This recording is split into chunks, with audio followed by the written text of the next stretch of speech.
The supermarket lights felt harsh in her eyes, each one reminding her she didn't belong. Maria, a single mother of a 4-month-old girl, stood frozen by the baby formula shelf in the neighborhood grocery store. Her fingers hovered over the cans, that familiar brand her daughter used, but her mind raced with calculations. She knew the total, she knew what she had in her wallet, and she understood that the gap between the two couldn't be bridged today. She glanced down at her baby nestled in the carriage beside her. The little girl gurgled softly, clutching a plush bunny. Maria swallowed hard. She didn't want her baby to go hungry, but she couldn't afford the formula, not this week. Rent was due in 2 days, the water bill had just arrived, the fridge hummed with the emptiness of missed meals. A friend had offered to help, but that would mean yet another debt, another promise to pay back with interest of worry. She shook her head, nearly ashamed. Slowly, she picked up one of the cans, held it in her hand as though it were heavier than it looked. She read the label, serving sizes, instructions, cost. The cashier's line in front of her moved forward. She stepped ahead, heart pounding, and placed the can on the conveyor belt. She opened her wallet. Only a few crumpled bills and some coins. She counted, her fingers trembling. Not enough. She made her decision. With an apology she didn't voice aloud, she picked the can up again, held it gently, then turned and placed it back on the shelf. Her face burned. She looked at her baby's face for a moment, the little eyes watching her, trusting. She forced a smile and wheeled the carriage away. The cashier's eyes followed her. She could sense the pity. Maria didn't want the pity. She didn't want to be seen like that, standing in a store, failing at the simplest job of feeding her child. She left the store, the formula can still on the shelf, the baby humming softly in her arms as if unaware of the weight of the moment. Outside, she leaned against the wall of the building, closed her eyes and exhaled. Shame and relief mingled. Relief because she didn't charge it on her card, shame because she felt she'd let her baby down. Unbeknown to her, inside that same store, James, a well-dressed executive and CEO of a growing company, had been finished with his own shopping. He glanced toward the baby formula shelf and noticed the can she had returned. Something flickered in him, the look on the mother's face, the way she hesitated, the way she replaced the can. He walked toward the cashier and quietly asked if he could pay for a can of formula for the person who had just left. The cashier nodded, looked thoughtful, and placed one can aside. Without fanfare, James tapped his card and paid. He handed the receipt to the cashier and asked that the can be given to the young woman when she came back, or that the store hold it for her. Then he left the store, silent, his own groceries bagged, the transaction unnoticed by most. Back outside, Maria retraced her path to the store. She had forgotten one of the baby's blankets in the carriage. As she re-entered the store, the same cashier smiled and quietly placed a can of formula in her hands. "Someone paid ahead for you," the cashier whispered. Maria's eyes widened. "For me," she murmured. The cashier nodded, her voice low. "Someone in the shop just paid. You don't have to worry about this can today." Maria stared at the can, felt her breath catch. She looked around, glimpsed a tall man in a business suit walking toward the exit. Their eyes briefly met. He offered a small nod and gave her a soft smile. Then he walked out, merged into the street, gone. For a moment, Maria was speechless. She held the can to her chest and looked at her baby. The baby reached up, touched the label. Maria picked her up, held her close. Tears filled her eyes, not the tears of pure joy, but a mix of gratitude, humility, shame lifting, hope rising. The shame of returning the formula can flared again, but this time it was tempered by kindness. She realized that kindness didn't always announce itself, sometimes it merely appeared when you needed it most. In the minutes that followed she sat with her baby on a bench outside the store, the can beside her.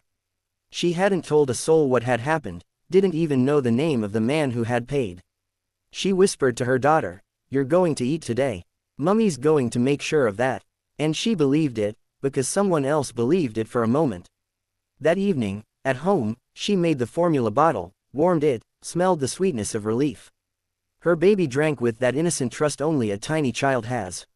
Maria watched the little lips suck the bottle, and she closed her eyes, letting the moment wash over her, the fear, the doubt, the redemption. She did the bedtime routine, her voice soft while telling her daughter about the day, in simplified words she might understand. "Today someone helped us." She thought of the man who paid, wondered who he was. She wondered if she would ever get the chance to thank him. In the dark of her small apartment, the city lights seeping through the curtains, she allowed herself to hope. And in that hope she made a promise. When she was strong enough again, when the rent was paid, when the bills were caught up, when her career steadied, she would pay that forward.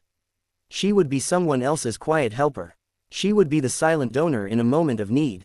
Because that's what was given to her: dignity, compassion, a lifeline. And though she might never know the name of her benefactor, she would carry that kindness in her heart and transmit it when the time came. The formula can stood on the small countertop the next morning, a quiet symbol of more than sustenance. It was evidence that a stranger saw her humanity. Maria looked at the label, at the price she couldn't immediately afford, but did now, and she smiled. She thought, maybe we're not as alone as we feel. And she believed that for her baby's sake, and for her own.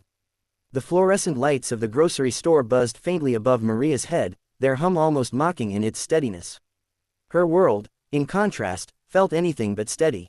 She stood frozen in front of the baby formula aisle, the cool air from the nearby freezer brushing against her bare arms.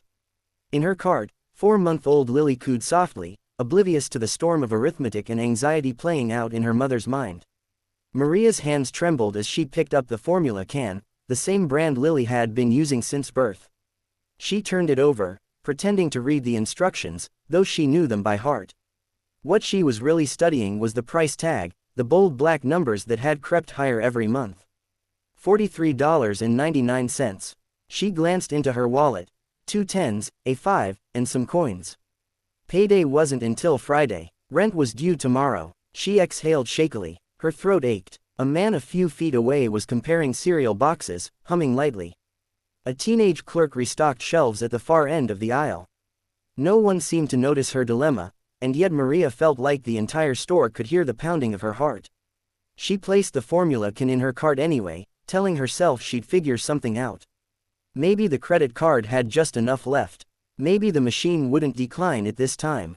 At the checkout line, she waited behind a young couple laughing over a shopping list. Their cart overflowed: fresh fruit, diapers, coffee beans, things she hadn't bought in months. Maria shifted her weight from one foot to the other, trying to quiet Lily, who was fussing now, hungry again. The line moved. Her turn came. The cashier scanned the formula and gave her a polite smile. "That'll be $48.36, the cashier said. Maria handed over her card, praying silently. The machine beeped, then flashed a message that made her stomach drop: insufficient funds. Her chest tightened. Can I try again?" she whispered. The cashier nodded kindly. She did, twice more. Same message. The silence behind her grew thick. Someone coughed. Another shopper sighed impatiently. Finally, with hands that felt like stone, Maria took the can off the counter. I'm sorry," she murmured, forcing a small smile that didn't reach her eyes. "I'll come back." She walked back to the baby aisle and placed the can gently on the shelf, where it had been before. She stood there for a moment, staring at it, that simple cylinder of powder that meant so much. Then she turned and left the store, her head bowed. Outside, the afternoon sun felt too bright. She parked Lily's stroller by the wall, covered her eyes with her hand, and took a deep, shaky breath. She had promised herself she wouldn't cry in public anymore. Not after last time. But as Lily began to fuss, Maria whispered, "I'm sorry, baby," and one tear escaped anyway. What she didn't see, what she couldn't have known, was that someone had watched the entire thing from the next aisle over. James Carter, CEO of a growing tech company in town, had come in for a quick errand. He'd been half distracted on his phone, until he saw the young woman return the can of formula with that look, the quiet defeat of someone carrying too much. Something in his chest tightened.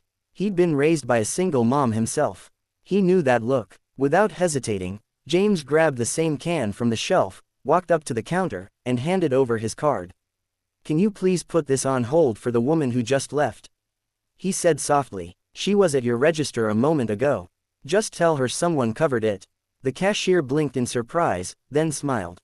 "Of course." James nodded, thanked her, and walked out without another word. Part 2. Paid in silence. Maria sat outside the store for several minutes, trying to gather herself.